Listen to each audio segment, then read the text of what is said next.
साथियों जय भीम, नमो बुद्धाय। जैसा कि आज हम साथियों फिर बिजनेस व्यापार के क्षेत्र पे जो है आपसे चर्चा कर रहे हैं। आज जो है किसी एक महान व्यक्ति के जो है कि विचार विमर्श पे लिख रहे हैं, उसकी योग्यता और उन्होंने क्या क्या समाज को दिया है। ज़्यादातर समाज से जुड़ी हुई जानकारियां हैं। साथियों, आज का अध्याय है महान अर्थशास्त्री डॉक्टर अम्बेडकर। यहाँ लेखक साफ शब्दों में लिख रहे हैं कि महान अर्थशास्त्री डॉक्टर अम्बेडकर। आज इन्हीं के ऊपर चर्चा करें कि इन्होंने अर्थ के विषय में क्या क्या किया है। अर्थ के विषय में बहुत सारी जानकारियाँ लिखी हैं और दुनिया भर के अर्थशास्त्रियों में भी जो जितने आज देश में दुनिया भर के जितने अर्थशास्त्री हैं उनके बीचों में इनकी चर्चा होती है। इनके द्वारा लिखी गई किताबों पे जो आचार विचार होते हैं और कितने हद तक उसको सही मान्यता मिलती है, उसी चीज़ों को यहाँ लेखक दर्शा करके बता रहे हैं कि वो समाज के लिए और देश के लिए, दोनों पक्षों के लिए उन्होंने जो काम किया है उसकी जितनी भी सराहना की जाए साथियों उतना कम है। उन्होंने परिवर्तन लाने में जो है कि उनकी जितनी बड़ी देश को परिवर्तन लाने में भूमिका रही है वो बहुत ही बेहतरीन रही है। लेकिन यहाँ दुखद इस बात की है कि उनके द्वारा जो रास्ते बताए गए थे उनको पूर्ण रूप से रास्ते जो है कि देश में चलने नहीं दिया गया। और जो कि यहाँ कुछ जाति और वर्ण व्यवस्था की जो यहाँ व्यवस्था थी, उस व्यवस्था के आगे जो है उनके बताए हुए कानून व्यवस्था का पूर्ण रूप से जो प्रचार प्रसार भी नहीं हुआ और पूर्ण रूप से उसको लागू भी नहीं हुआ, जिसके कारण जो है कि अभी हमारे देश की जो व्यवस्था है उसमें जो है ऊंच नीच की जो बहुत दूरियां बनी हुई हैं। इसी कारण से बनी हुई हैं क्योंकि सामाजिक के साथ साथ उसका अर्थ के ऊपर भी जो है ध्यान देना बहुत ज़रूरी है। जब तक हम सामाजिक रूप से संपन्न तभी होंगे जब हम थोड़ा अर्थ के रूप में समानांतर होंगे, एक दूसरे के करीब होंगे। बराबर तो नहीं हो सकते लेकिन उनके समीप हो सकते हैं। तब जा कर के जो है कि सबकी सोच और सबकी समझ और सबकी समानता एक साथ होगी तो उससे जो है कि हमारे देश का बहुत कल्याण और बहुत विकास होगा। इसी बात को ध्यान में रखते हुए लेखक यहाँ कुछ लाइनों के द्वारा हमें संकेत देते हुए समझा रहे हैं। खास करके दलित समुदाय को जो कि आज ज़्यादा असहाय है, वहाँ उसी शब्दों का साथ में लेते हुए केवल दलित ही नहीं बल्कि भी देश में और बहुत सारे शोषित वंचित और तबाह हैं जिनका सभी का जो साथ है वो बहुजन शब्द का लिया गया है कि बहुजन में सभी आते हैं। तो यहाँ लिख रहे हैं कि दलितों की आर्थिक खुशहाली चाहते थे डॉक्टर अम्बेडकर। बाबा साहेब डॉक्टर अम्बेडकर की पहचान विश्व में दलितों के मसीहा, भारत के संविधान निर्माता और कानून विधिवेता व समाजशास्त्री के रूप में की जाती है। निश्चित ही इन क्षेत्रों के प्रखंड विद्वान थे और देश को अपना महान योगदान दिया है, लेकिन यह उनके महान व्यक्तित्व का एक ही पहलू है। दूसरा महत्वपूर्ण पहलू है उनका आर्थिक चिंतन। दरअसल वे तो एक महान अर्थशास्त्री थे। वे सामाजिक क्रांति से जो कुछ बदलाव व परिवर्तन चाहते थे वह दरअसल में आर्थिक परिवर्तन ही था। वे अछूतों को आर्थिक रूप से खुशहाल देखना चाहते थे।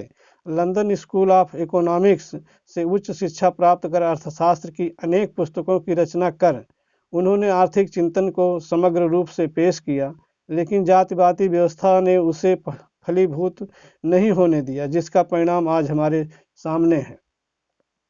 भारत में अर्थव्यवस्था का विश्व व्यापारीकरण हो रहा है। समाजवाद को छोड़कर उदारीकरण और मुक्त पूंजीवाद का विकास हो रहा है। साथ ही अमीर गरीब की खाई दिनों दिन बढ़ती जा रही है।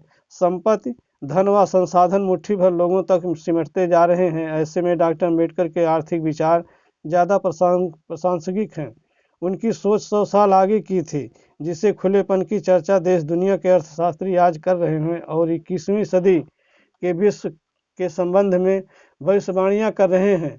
उस भावी विश्व का स्वरूप डॉक्टर अम्बेडकर ने अपने आर्थिक चिंतन में 20वीं सदी में ही प्रस्तुत कर दिया था, लेकिन वर्णवादी मानसिकता तथा दलितों को पीछे धकेलने की सोच वाले कथित अर्थशास्त्रियों ने डॉक्टर अम्बेडकर की आर्थिक नीतियों को विकसित नहीं होने दिया।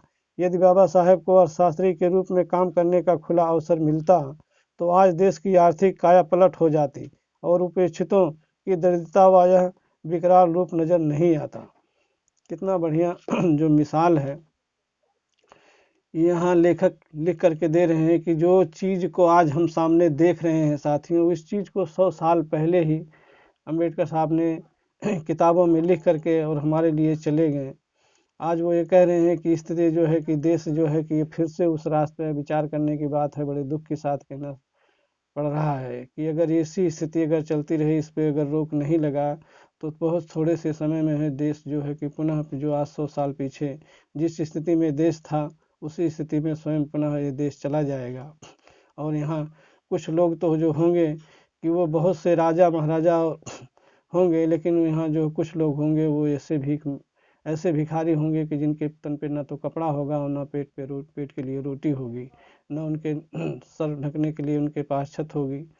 इसलिए जो है बड़े दुखद के साथ यहाँ जो कि बाबा साहब के विचारों का जा था वो सुनो लेखक ने यहाँ लिख करके और आज जो किताबों और लाइनों के माध्यम से जो हमें समझाने की कोशिश कर रहे हैं। एक बहुत बड़ा रास्ता है। अगर इस पे जो है कि दलित या बहुजन समाज के लोगों ने अगर इस पे विचार नहीं किया और इसके साथ अपने आप में परिवर्तन ला करके और काम करने की कोशिश नहीं की, अपनी हिम्मत और साहस को नहीं दिखाया, तो वो दिन दूर नहीं है कि इनकी आने वाली पीढ़ियां इन्हें हमेशा कोसेंगी, बल्कि कोसना ही नहीं बल्कि इन्हें बहुत जो है कि ने और हे स्थिति से देखेंगे। इसीलिए जो है यहाँ लेखक आगाह कर रहे हैं, सचेत कर रहे हैं कि आप इस चीज़ को मानिए, आपके सामने खुला विचार है, आपकी विचारधारा है। जैसा कि पहले यहाँ हमने वीडियो में बता रखा है कि आर्टिकल 19 के तहत हर मनुष्य को हर कार्य करने की क्षमता है, तो एक ही कार्य के लिए विषय पर सोच करके केवल मजदूरी या घर में पशुपालन या और छोटे मोटे काम तक ही आप सीमित क्यों रह जाते हो। अगर एक नहीं कर पाते हो तो चार को मिलाओ, जो अपने सगे हैं उन पर विश्वास तो करना ही होगा। विश्वास करके चार लोग मिल करके किसी एक अच्छे काम की शुरुआत करो। जैसा कि बाबा साहब ने पहले ही हमें संकेत दिया है कि शिक्षित बनो, संगठित रहो और संघर्ष करो। ये बाबा साहब का 3 मंत्र है साथियों। ये कभी ना पुराना हुआ है और ना ये कभी पुराना रहेगा। ये तो ऐसा है कि इसे 1000 साल पीछे और 1000 साल आगे भी हम इस मंत्र के साथ अगर चलते रहेंगे तो हमें ये कभी धूमिल नहीं होने देगा, कभी हमें कमज़ोर नहीं होने देगा। बस ज़रूरत है हमें सोचने की, शिक्षा लेकर के इस पे चलने की और अपने मनोवेग से अपने जो है उत्तेजना और सोच से अपने बुद्धि विवेक को जागृत करके इस चीज़ को देखना, महसूस करना और इस पे अमल करना। तभी जा कर के एक अच्छे इंसान हम बनने की कोशिश कर पाएंगे और एक अच्छे इंसान बनेंगे भी। साथियों, हो रहा है धीरे धीरे, कुछ काम कर रहे हैं तो कुछ अभी आलस के रूप में बैठे हुए हैं। इसीलिए ये सब कोशिशें हो रही हैं कि जो आलस के रूप में बैठे हुए हैं उनके अंदर भी ऐसी भावना आए और वो भी अपने आप को जागरूक करें। साथियों, इस अध्याय को यहीं विराम लेते हुए अगले अध्याय पे फिर आपसे चर्चा करेंगे। तब तक के लिए सभी साथियों को जय भीम, नमो बुद्धाय।